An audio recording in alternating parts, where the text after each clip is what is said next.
Saya Najma Walia Rizky Firdausi, Prodi Ilmu Komunikasi Universitas Merdeka Malang.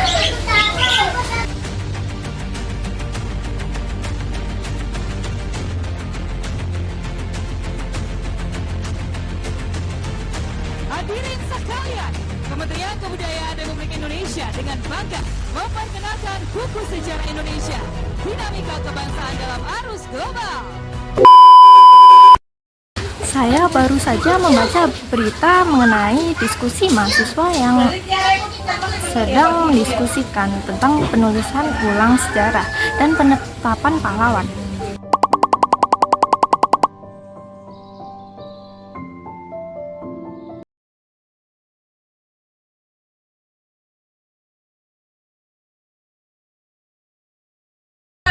Katanya sih, ini demi pembaruan, demi kepentingan nasional. Di dalam diskusi itu sih mempertanyakan siapa sih yang berhak menentukan sejarah dan atas dasar apa seseorang disebut pahlawan. Tapi yang membuat saya gelisah bukan mengenai kebijakan itu, tapi bagaimana cara kita diminta untuk tiba-tiba menyetujuinya. Saya sih melihat pola ini terus berulang, di mana suatu negara mulai menulis sejarah, melainkan kita tidak diajak untuk berdialog, melainkan langsung menyetujuinya. Ketika hasil survei ditampilkan, seolah semuanya sudah sepakat, seolah kita tidak diberi ruang untuk bertanya, benarkah ini kehendak bersama atau kehendak yang dibungkus oleh angka? Disinilah saya mulai melihat gejala grouping. Ketika suara mayoritas masyarakat dianggap sebagai kebenaran mutlak, tetapi suara yang berbeda seolah dianggap sebagai gangguan. Ketika kita takut tidak sejalan, kita tuh berbeda.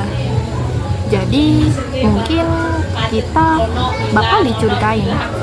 Saya sih membayangkan generasi setelah saya membaca ulang buku sejarah yang rapi, bersih, dan resmi.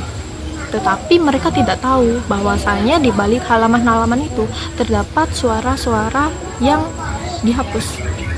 Ada perdebatan di mana perdebatan itu disenyapkan, atau bahkan luka-luka sejarah yang rela untuk dipoles agar terlihat baik-baik saja. Menurut saya sih sejarah tidak lahir dari keseragaman, melainkan sejarah dapat lahir dari konflik, dari perbedaan pendapat, bahkan dari keberanian untuk kita tidak sepakat. Jika kita hari ini membiarkan sejarah dimonopoli, bukankah kita tanpa sadar untuk dilatih seragam, bukan untuk berpikir kritis?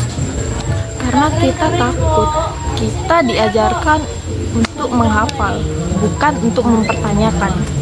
Kita belajar untuk menerima, bukan untuk memahami keadaan.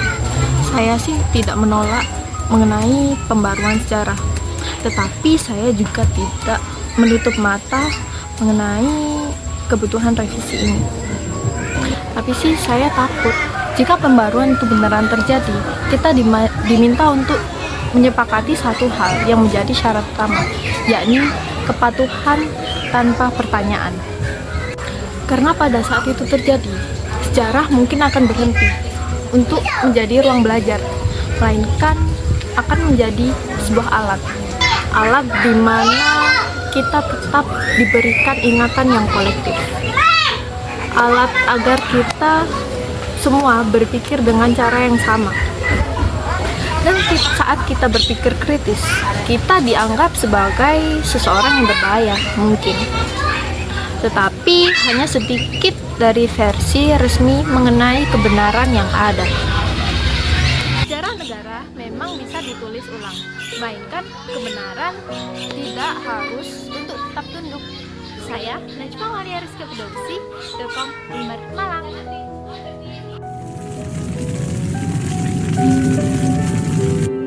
いいかエメト、いざって時だ。いざって時？俺の最大級の覇気を結んでお前の体内に閉じ込めた。わあ。お前は俺が死んだ後もずっと生きていく。もう俺が助けてやれない日が来る。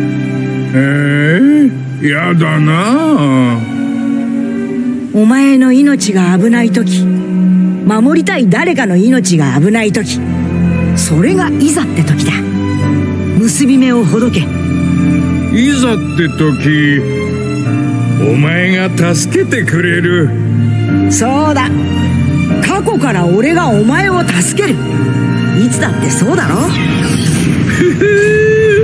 嬉しい。